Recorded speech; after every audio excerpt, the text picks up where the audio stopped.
Muy buenos días, queridos amigos, estimados hermanos. Hoy es viernes 22 de agosto del año 2025 y vamos a tener la conclusión de la lección número 8 que estudiamos durante la semana y se tituló El pacto en el Sinaí. Ustedes vieron lo que hice a los egipcios y cómo los tomé sobre alas de águila y los he traído a mí. Ahora pues, si en verdad escuchan mi voz y guardan mi pacto, ustedes serán mi especial tesoro entre todos los pueblos, porque mía es toda la tierra, y ustedes serán mi reino de sacerdotes y gente santa. Éxodo capítulo 19, versos 4 al 6. Bueno, ya definimos lo que es un pacto. Dijimos que es un contrato, un acuerdo, un convenio entre dos personas o más. En este caso, entre el pueblo de Dios y Dios mismo. También estudiamos el contexto en que fue dado el pacto y la razón por la cual el Señor desea establecer un pacto con su pueblo. Y dijimos también cuál era la base del pacto. Domingo 17 de agosto, en el monte Sinaí, la manifestación de la presencia del Señor en el monte Sinaí fue tan impresionante que no ha habido otra como esa, y solamente, escuche bien, se repetirá y con mayor poder en su segunda venida. Pero ¿cuál era el propósito de llevar al pueblo a las faldas del monte Sinaí? Porque ahí estuvieron, ninguno subió más que Moisés, y pedirle a Moisés que subiera. El propósito del Señor era establecer un pacto con su pueblo y hacerlo una nación especial. Note bien, ahí nacería su pueblo y se constituiría de manera oficial el pueblo de Dios y Dios mismo en su Dios. Y para que todas las bendiciones prometidas pudieran hallar cumplimiento en su pueblo, en ellos, tendrían que cumplir con la parte que les correspondía, la parte del pacto que les correspondía.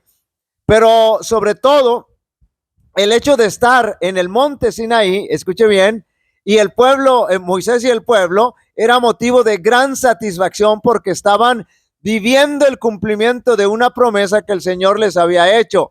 Y él respondió, ve, porque yo estaré contigo. El Señor le está hablando a Moisés, y esto te será por señal de que yo te he enviado. Cuando hayas sacado de Egipto al pueblo, serviréis a Dios sobre este monte. Se está refiriendo al monte Sinaí, y en ese momento se estaba cumpliendo esa promesa, profecía. Casi un año, es decir, para ser exacto, 11 meses estuvieron el pueblo y Moisés en el monte Sinaí para ser instruidos y para darles la misión de alumbrar al mundo con el evangelio. Lunes 18 de agosto, la preparación para recibir el don. El Señor habría de darles su ley por escrito, esa ley que venían obedeciendo, pero ahora el Señor se las habría de dar escrita en 2 tablas de piedra. Y había una razón muy importante por la cual se las daba en 2 tablas de piedra separadas, pero antes de ello tenían que hacer serios preparativos, porque la presencia de Dios se habría de manifestar, como ya dijimos, en ese lugar para entregarles el decálogo. En 3 días debían estar preparados para recibir la presencia de Dios. Esto nos deja una gran lección siempre a cada uno de nosotros actualmente. Siempre que pretendamos presentarnos ante Dios, debemos preparar nuestra vida, porque la presencia del Dios Todopoderoso se ha de manifestar, porque nosotros habremos de estar ante la presencia del Dios Todopoderoso. A ese don se le llama el testimonio, es decir, a los 10 mandamientos se les llama el testimonio, las palabras del pacto. Y ya explicamos por qué, porque está relacionada con el arca del pacto. También dijimos que el original no dice 10 mandamientos, sino 10 palabras, y que la mayoría de las versiones lo traducen de esa manera, y también el Espíritu de Profecía así lo dice. Martes 19 de agosto, el don del decálogo. Como ya hicimos ver, el contexto o el antecedente en que se dio el don del decálogo, ellos ya sabían perfectamente bien quién era Dios. Ya los había liberado de Egipto, ya habían visto su gran poder, y ahora estaban listos para recibir sus mandamientos. Y ahora que habían vivido todo eso y bien a su Dios, el Señor procede a darles los mandamientos. Ya que habían experimentado quién era Dios, entonces el Señor procede a darles los mandamientos. Ellos reciben una ley de amor de parte de Dios y ellos ya habían experimentado el amor y la gracia del Señor. Y ahora todo ello debía motivarlos, escuchen bien, para guardar la ley por amor y gratitud. Por lo tanto, si queremos mostrar a Dios y al prójimo, si queremos mostrar a Dios y al prójimo nuestro amor, debemos hacerlo guardando los mandamientos.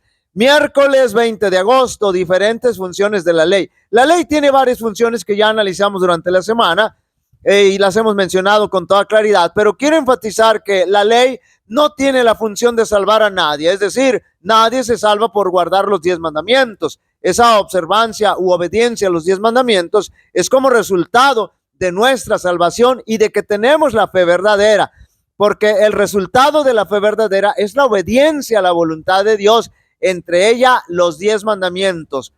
Ya mencionamos las distintas funciones de la ley de Dios, pero quiero resaltar las siguientes.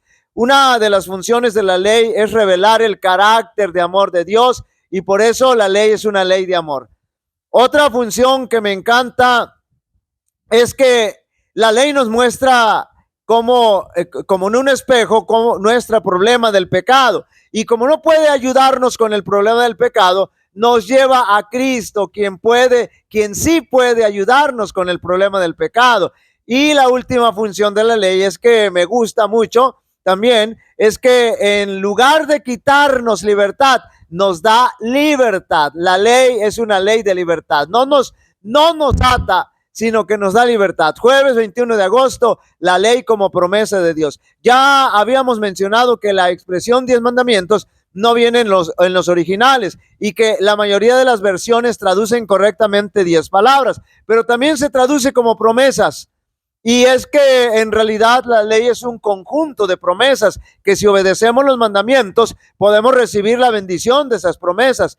También dejamos bien claro que el apóstol Pablo, ahí en Romanos 10:4, porque el fin de la ley es Cristo para justicia a todo aquel que cree. Decíamos que aquí el apóstol no quiere decir que con Cristo se acaba la ley, que con Cristo es el final de la ley. No quiere decir que al morir Jesús se acaba la ley. Tampoco quiere decir que el Señor abolió la ley en la cruz o que ya no tenemos que guardarla porque ya Cristo la guardó. Nada de eso. Lo que quiere decir es que Jesús es el propósito, la meta o la finalidad de la ley, tal como lo aclaramos con algunas versiones bíblicas que lo expresan con claridad, porque decir que en Jesús la ley encuentra su final no tiene lógica. No es lo mismo final que finalidad. Escuche la versión Reina Valera, nueva versión Reina Valera, porque la finalidad de la ley es conducirnos a Cristo para justificar a todo el que cree. Biblia Latinoamericana 1995, porque la ley lleva a Cristo y es entonces cuando por la fe se llega a ser justo. Biblia textual, tercera edición, porque el propósito de la ley es el Mesías para justicia a todo aquel que cree. Así que el concepto está bien claro, y es que la ley nos lleva a Cristo, quien es el único que puede justificarnos, es decir, perdonarnos. No significa que la ley encuentra su final, su fin, es decir, de terminar en Cristo, sino que nos lleva a Cristo Jesús. Para estudiar y meditar, Dios se propuso hacer de la ocasión en que iba a pronunciar su ley una escena de imponente grandeza, en consecuencia con el exaltado carácter de su ley. El pueblo debía comprender que todo lo relacionado con el servicio de Dios debe considerarse con gran reverencia.